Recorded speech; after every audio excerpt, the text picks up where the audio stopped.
Okay, we are doing 1127 right now. It asks us to go through all the steps in the inference toolbox in order for us to run a z-test. So we have an environmentalist group. They're collecting a liter of water from 45 randomly chosen locations along the stream. And we're looking at the amount of dissolved oxygen. So the first thing we want is the parameter. In this case, the parameter is mu, which is the amount of dissolved, the mean amount of dissolved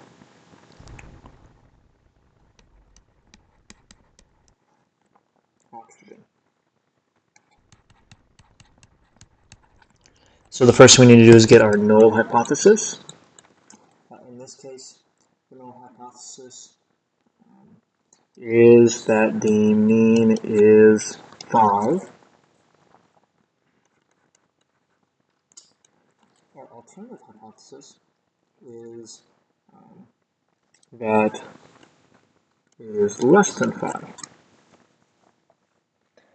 So, as we go through this, we need to first of all check our conditions. The conditions are the same as the conditions for the what we did last chapter with the sampling distributions and the confidence intervals. So we have, is it a simple random sample? It sure is, because they say they randomly sampled spots along the riverbed. Now we need whether it's normal. In this case, since we're dealing with means, we have to check the central limit theorem. In this case, n is greater than 30, so check. Next thing is independence. In this case, remember to check that we see if the population is greater than or equal to 10 times the sample size.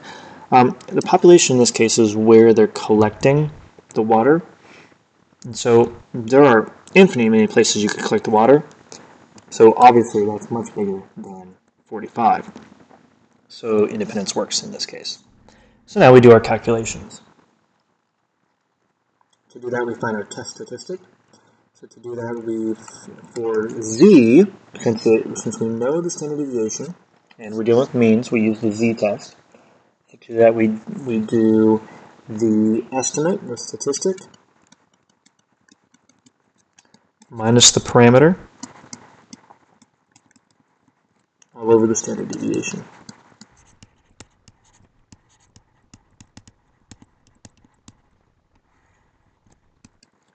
So that gives us, we had 4.62 as our sample statistic, minus 5, all divided by, and remember our standard deviation for our sampling distribution is sigma over the square root of n.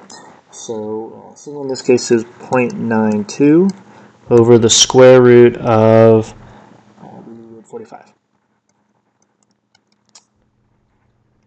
So we put that in our calculator, and we find it to be negative 2.77. So the probability that z is less than or equal to negative 2.77.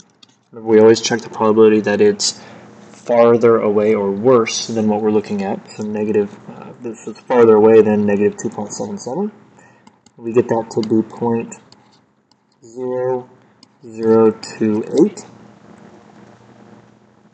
So that means our p-value is 0.0028.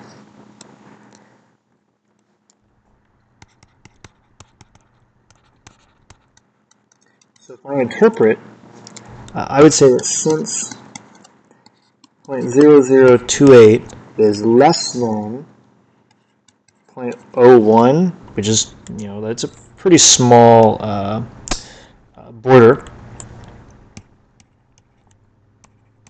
I would say we're going to reject the null hypothesis.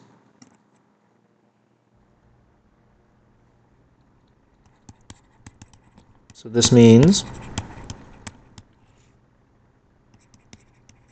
the mean dissolved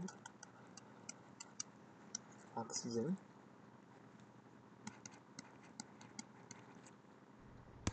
is less than 5 milligrams.